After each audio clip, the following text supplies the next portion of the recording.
चिड़िया। हाँ, आपके दोस्त टूनी चिड़िया आ गई है एक नई कहानी लेकर।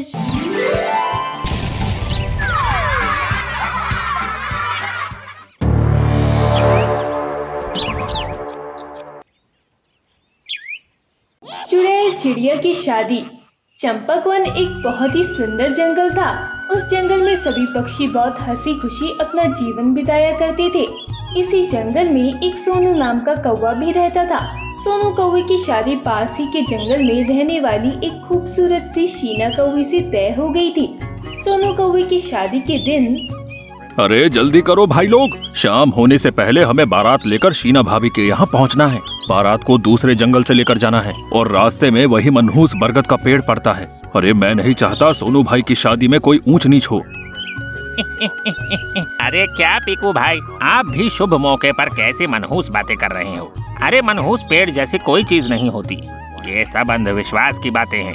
कहीं आप उस चुड़ैल चिड़िया की बात तो नहीं कर रहे जो सबका खून पी जाती है। हाँ, पीकू मोर कुछ बोलना चाहता है, उससे पहले ही बारात में उपस्थित सारे बाराती चुड़ैल की बात सुनकर हंसने लगते हैं और पीकू का मजाक बनाने लगते हैं। उसके बाद सारे बाराती नाचते गाते सोनू कौवे की बारात लेकर शीना कौवे के यहाँ पहुँच जाते हैं, जहाँ बहुत धूमधाम से उनकी शादी हो जाती है। लेकिन बरगद के पेड़ के नीचे से गुजरते समय सच में चुड़ैल चिड़िया भी उनके साथ शादी में शामिल हो जाती है। शादी के अगले दिन चुड़ैल चिड़िया शीना कौवे पर हमला कर देती है। छोड़ दो मुझे, छोड़ दो, सोनू बचाओ, ये मुझे मार डालेगी। सोनू कौवा दौड़ते हुए शीना के कमरे में आता है, लेकिन तब तक शीना कौवे की जान जा चुकी होती है। शीना की मौत से सोनू कौवा बहुत टूट जाता है। वह उदास रहने लगता है और खुद को उसकी मौत का जिम्मेदार समझता है। शीना कौवे की मौत के बाद से चंपकवन की खुशहाली को जैसे नजर ही लग जाती है। अब तो जिस भी पक्षी की शादी तय होती है, शादी की रात को ही चुड़ैल चिड़िया तड़पा तड़पा कर उसकी जान ले लेती थी। धीरे धीरे चुड़ैल चिड़िया की दहशत पूरे जंगल में फैल गई थी।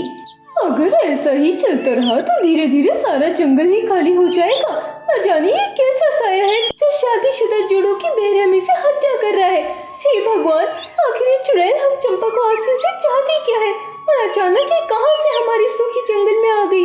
बहन, मुझे तो ऐसा लगता है ये वही बरगद के पेड़ वाली चुड़ैल है। पीकू मोर ने तो सोनू कौवे को बहुत समझाया था कि उस रास्ते बारात लेकर ना जाओ, रात में उधर जाने में बहुत खतरा है, लेकिन कोई भी पक्षी उनकी बात नहीं माना। अब देख लो हमारे जंगल का क्या हाल हो गया है।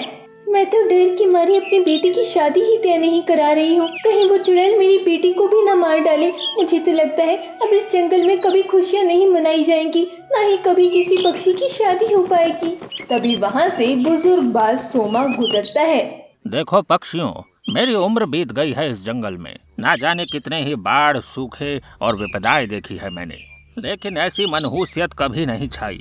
अरे मेरी बात मानो तो जिस बरगद के पेड़ से ये चुड़ैल आई है, उसी बरगद के पेड़ पर जाओ। उस पेड़ की सबसे ऊंची शाखा पर एक उल्लू ओझा बैठता है, वो जरूर तुम्हारी मदद करेगा। बहुत सिद्धि प्राप्त है उसको इन सब में। सोमा बाज की बात सुनकर सारे पक्षी उनको धन्यवाद देते हैं और उल्लू ओझा के पास पहुंच जाते हैं। उल्लू ओझा जी, हम बहुत मुसीबत में हैं, कृपया हमारी मदद करें। न जाने हमारे जंगल में किस मनहूस चुड़ैल का साया आ गया है कि हर तरफ बस मातम ही मातम छा गया है। अरे जब से वो चुड़ैल चिड़िया हमारे चंपक वन में आई है ना, कोई भी पक्षी अपने लिए जीवन साथी नहीं चुन पाया है। कृपया करके हमें इस मुसीबत से निकलने का हल बताइए। पीकू की बात सुनकर उल्लू ओझा पक्षियों को चुड़ैल चिड़िया के अतीत की कहानी बताता है। देखो पक्षियों, वो कोई साधारण चुड़ैल नहीं है, वो एक बहुत ही दुष्ट चुड़ैल चिड़िया है। वो बहुत गुस्से में है और इस समय जो भी उसके सामने आएगा वो उसका खून पी जाएगी। ऐसा क्या हुआ था इस चुड़ैल चिड़िया के साथ कि वह एक चुड़ैल बन गई? उल्लू ओझा चुड़ैल चिड़िया की कहानी पक्षियों को सुनाने लगता है। पक्षियों, इस चुड़ैल का नाम प्रिया चिड़िया है। ये एक बहुत सीधी सादी सी चिड़िया थी। इसकी शादी एक पप्पू नाम की चिड़े से तय हो गई थी। पप्पू चिड़ा एक शातिर दिमाग का चिड़ा था, लेकिन भोली भाली प्रिया चिड़िया पप्पू चिड़े से बहुत प्यार करती थी। शादी के दिन ही पप्पू चिड़े ने प्रिया को धोखा दे दिया था। प्रिया चिड़िया शादी के जोड़े में उसका इंतजार कर रही थी, लेकिन पप्पू चिड़ा उसे छोड़कर किसी कबूतरी को ब्याह कर अपने घर ले गया। प्रिया चिड़िया को बहुत गहरा सदमा लगा और उसने इसी बरगद के पेड़ से लटक कर आत्महत्या कर ली थी।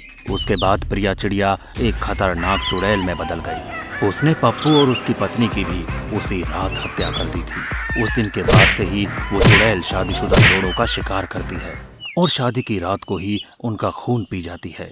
अरे बाप रे बाप, ये तो बहुत खतरनाक चुड़ैल लगती है। अब हम लोग क्या करेंगे? क्या अब ये चुड़ैल कभी हमारा जंगल छोड़कर नहीं जाएगी?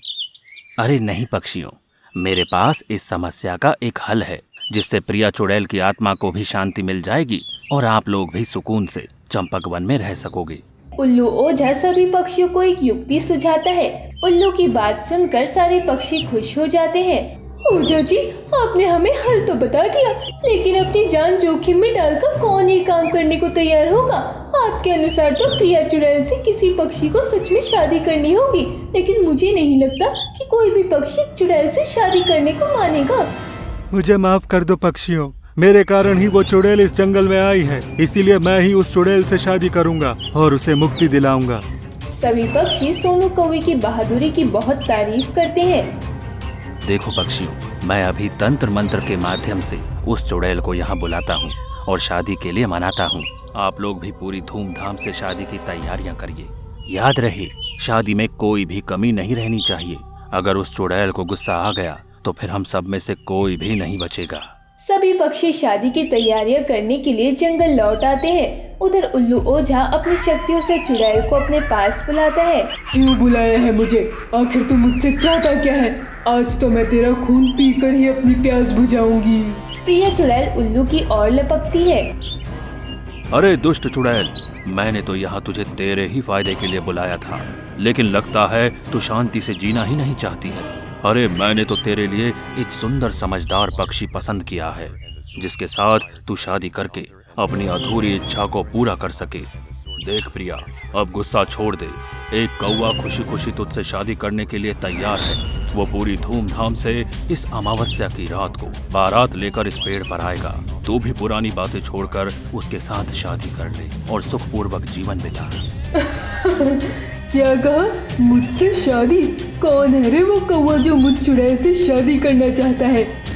देख प्रिया, मैंने उसे तेरे बारे में सब बता दिया है। वो सच में तुझसे शादी करेगा। उल्लू ओझा की बात सुनकर चुड़ैल खुश हो जाती है और सोनू कौवे से शादी की बात को मान जाती है। अमावस्या की रात को बरगद के पेड़ पर चुड़ैल चिड़िया लाल लहंगा पहनकर दुल्हन बनकर सोनू का इंतजार करने लगती है।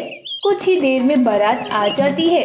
पूरे जंगल के पक्षी उस बारात में नाचते गाते शामिल होते हैं। काश कि मेरे जीते जी मेरी शादी हुई होती तो मैं आज एक चुड़ैल न बनती।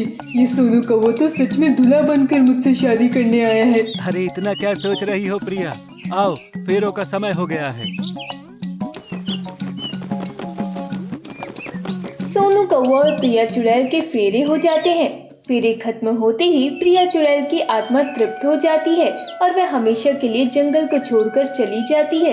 प्रिया चुड़ैल के गायब होते ही सोनू कौवा भी जमीन पर गिर जाता है। लगता है सोनू कौवा भी हमें छोड़कर चला गया है। प्रिया की आत्मा सोनू को अपने साथ ले गई है।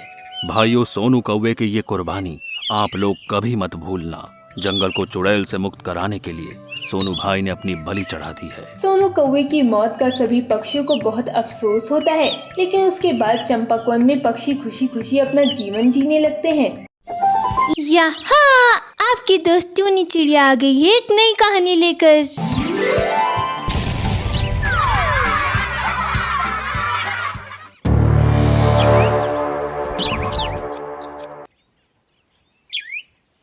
ये कहानी एक खूबसूरत सी आशियाने की है जहाँ कई सारे पशु पक्षी अपना जीवन बसर कर रहे थे। उसी आशियाने के बाहर एक इलाके में एक चुड़ैल कोयल अपनी बिटिया मुन्नी चुड़ैल कोयल के साथ एक गुफा में रहती थी। मुन्नी चुड़ैल कोयल की हर समय यही जिद रहती थी कि उसे शादी करनी है। इसीलिए उसकी माँ चुड़ैल कोयल ने अब तक कई सारे जानवरों से अपनी बिटिया चुड़ैल कोयल की शादी करा दी थी।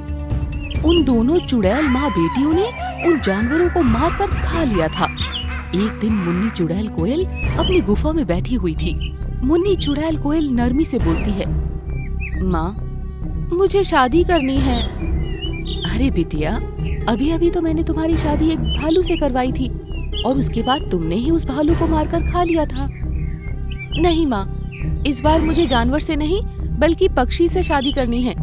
यही पास में एक खूबसूरत सा आशियाना है जहाँ कई सारे पक्षी रहते हैं। हम वहीं एक साधारण पक्षी का अवतार लेकर जाते हैं ना, और वहाँ एक एक पक्षियों से शादी करके हम उनका शिकार करेंगे। हाँ, ये बात तुमने कुछ फायदे की है। वैसे भी काफी समय हो गया हमने किसी पक्षी का शिकार नहीं किया। चलो इस बार हम इसी कार्य को अंजाम देते हैं। तो ये तय रहा माँ कि आज रात हम उसी आशियाने में जाकर बस जाएंगे। दोनों चुड़ैल माँ बेटी ने ये तय कर लिया था कि वो दोनों एक साधारण पक्षी का अवतार लेकर उसी आशियाने में जाकर रहेंगे। देखते ही देखते अंधेरा हो जाता है। वो दोनों चुड़ैल माँ बेटी अपनी गुफा से उड़कर अपने इस आशियाने में आते हैं। दोनों एक साधारण कोयल पक्षी के अवतार में थे, इसलिए कोई भी पक्षी उन्हें पहचान नहीं पाया। वो दोनों चुड़ैल माँ बेटी एक टोनी नामक चिड़िया के घोंसले के पास वाले पेड़ पर अपना एक घोंसला बना लेते हैं और उसी में रहने लगते हैं। देखते ही देखते सवेरा हो जाता है। तभी टोनी चिड़िया उन दोनों माँ बेटी चुड़ैल कोयल को देखती है तो वे उनके पास जाती है। अरे कोयल बहन, पहले तो आपको कभी नहीं देखा यहाँ। कौन है आप? चिड़िया बहन, हम कल रात को ही यहाँ आए हैं। अब से हम इसी आशियाने में रहेंगे। ये मेरी बिटिया मुन्नी कोयल है। मुझे ना इसकी शादी करवानी है, पर अब तक कोई ढंग का पक्षी मिला ही नहीं जो मेरी बिटिया के लायक हो। अरे आप चिंता क्यों करती हो कोयल बहन? आप इस आशियाने में आ गए ना, समझो आपकी ये समस्या दूर हो गई। मेरे पति भोलू इस आशियाने की कोने कोने से वाकिफ है। वो यहाँ हर पक्षी को जानते हैं। वो आपकी बिटिया के लिए एक बड़ा ही सुशील पक्षी ढूंढ कर ले आएंगे। अच्छा, कहाँ है आपके पति? वे घोंसले में बैठे हैं, मैं उन्हें बुलाकर लेकर आती हूँ। टोनी चिड़िया अपने पति भोलू चिड़े को उन दोनों चुड़ैल कोयल के घोंसले में लेकर जाती है और भोलू चिड़े को सारी बात विस्तार से बताती है। भोलू चिड़ा थोड़ा नरमी से बोलता है। कोयल बहन, एक चंपू नामक तोता है, वो उसी आशियाने में रहता है। अरे बड़ा ही सुशील और आज्ञाकारी पक्षी है। अगर आपकी बिटिया की शादी उसके साथ हो जाए ना, तो वो तोता आपकी बिटिया को हमेशा खुश रखेगा। हाँ। अच्छा, ये तो बड़ी अच्छी बात है। नेकी और पूछ आप ले आइए चिड़े भाई चंपू तोते को। अगर ये रिश्ता तय हो गया तो चट मंगनी पट ब्याह करवा देंगे दोनों का। भोलू चिड़ा उड़ता हुआ चंपू तोते के पास जाता है और उसे सारी बात बताकर चुड़ैल कोयल और उसकी बिटिया के घोंसले में लेकर आता है। चंपू तोता जैसे ही मुन्नी चुड़ैल कोयल को देखता है तो उसे एक ही नजर में पसंद करने लगता है। अरे चिड़े भाई, मुझे ये रिश्ता मंजूर है। मैं इस कोयल से शादी करने को तैयार हूँ। तो चलो अभी इन दोनों की शादी करवा देते हैं। आनन फानन में चंपू तोते और मुन्नी चुड़ैल कोयल की शादी हो जाती है। चंपू तोता इस बात से बिल्कुल अनजान था कि जिस मुन्नी कोयल से उसने ब्याह किया है वो कोई साधारण पक्षी नहीं है, बल्कि एक भयानक चुड़ैल कोयल है। रात के समय चंपू तोता अपने घोंसले में चुड़ैल मुन्नी कोयल के साथ बैठा हुआ था। मुझे तो अभी भी विश्वास नहीं हो रहा कि हम दोनों की शादी हो गई है। तभी वहाँ चुड़ैल कोयल आ जाती है। चंपू तोता मुन्नी कोयल की माँ को देखकर घबरा जाता है। क्या हुआ सासू माँ, आप इतनी रात को अचानक यहाँ कैसे आ गई? सब ठीक है ना? आपका स्वागत करना है ना दामाद जी। स्वागत करना है? मैं कुछ समझा नहीं, आप क्या कहना चाहती हो? तभी वो दोनों चुड़ैल कोयल माँ बेटी अपने असली चुड़ैल कोयलों के अवतार में आ जाते हैं, जिन्हें देखकर चंपू तोते के होशो हवास उड़ जाते हैं। अरे बाप रे बाप, ये क्या बन गए आप दोनों? क्या हुआ दामाद जी, हमें देखकर घबराहट हो रही है क्या? अब हमें आपका स्वागत तो करने दो। अरे बाप रे, अरे भागो रे यहाँ से। चंपू तोता जैसे ही वहाँ से भागने लगता है तभी मुन्नी चुड़ैल कोयल चंपू तोते को पकड़ लेती है। कहाँ भागे जा रहे हो पतिदेव जी? अभी तो आपकी खातिरदारी करनी बाकी है। अरे मैं आप दोनों के पैर पड़ता हूँ, मुझे छोड़ दो, मुझे जाने दो। पति जी, मैं पहले शादी करती हूँ, फिर हम दोनों माँ बेटी मेरे पति को नोच नोच कर खाते हैं और फिर मैं नए पति की तलाश में लग जाती हूँ।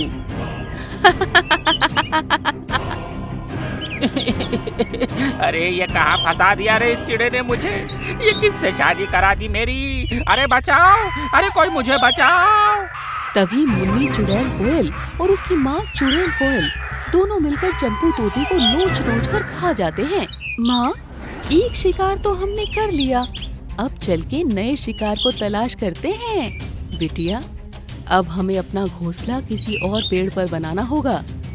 दोनों चुड़ैलें उड़ते हुए वहाँ से आशियाने में आते हैं। तभी मुन्नी चुड़ैल कोयल को रास्ते में एक चमन कबूतर दिखाई देता है। ए कबूतर, मुझसे शादी करेगा? चमन कबूतर जैसे उन दोनों चुड़ैल कोयलों को देखता है, उसकी आंखें फटी की फटी रह जाती है। अरे बाप रे, ये तो चुड़ैल है। चमन कबूतर भी वहाँ से भागने लगता है। तभी चुड़ैल कोयल उसे पकड़ लेती है। कहाँ भाग रहे हो कबूतर? पहले मेरी बिटिया चुड़ैल मुन्नी कोयल से शादी तो कर लो। मुझे छोड़ दो, मुझे जाने दो। अरे मुझे छोड़ दो, मुझे जाने दो। अरे मेरे राजा, चले जाना, पर पहले मेरा सैया तो बन जा। अरे नहीं करनी है मुझे शादी, मैं पहले से शादीशुदा हूँ। अरे मेरे 2 बच्चे हैं। कोई बात नहीं कबूतर जी, मैं आपकी दूसरी पत्नी बन जाऊंगी। हे भगवान, मुझे बचा लो। ये कैसी समस्या में फंस गया हूँ मैं। मुझे इन चुड़ैलों से बचा लो भगवान। बिटिया, मैं तुम्हारी शादी की तैयारी करती हूँ। तुम अपने होने वाले पति का ख्याल रखना। अरे माँ, आप चिंता ना करिए, मैं अपने इस होने वाले पति जी का बड़े ही अच्छे से ख्याल रखूंगी। चुड़ैल कोयल वहाँ से उड़कर चली जाती है और कई सारे पक्षियों और जानवरों की खोपड़ी का हार बनाकर वहाँ लेकर आती है और चमन कबूतर के गले में पहना देती है। अरे ये क्या पहना दिया मुझे। अरे बाप रे, अरे निकालो इसे मेरे गले से। निकाल देंगे पति जी। एक बार हम दोनों की शादी तो हो जाए, फिर आपकी खोपड़ी भी हम इसी हार में लगा देंगे। तभी पीछे से चमन कबूतर की पत्नी मोनी कबूतरी आ जाती है और उन दोनों चुड़ैल कोयल को आग लगा देती है। अरे ये क्या कर दिया मोनी आपने। मुझे बचाने के लिए अपने आप को जला दिया। बचाओ, अरे कोई हमें बचाओ। माँ, अरे बचाओ कोई हमें। अरे बचाओ कोई हमें, बचाओ कोई हमें। दोनों चुड़ैल माँ बेटी काफी देर तक उस आग में जलने लगते हैं और जलते जलते दोनों चुड़ैल कोयल वहीं भस्म हो जाते हैं। इसी तरह मोनी कबूतरी की हिम्मत और सूझबूझ से उसके पति की जान बच पाई और दोनों चुड़ैलों का खात्मा हो पाया।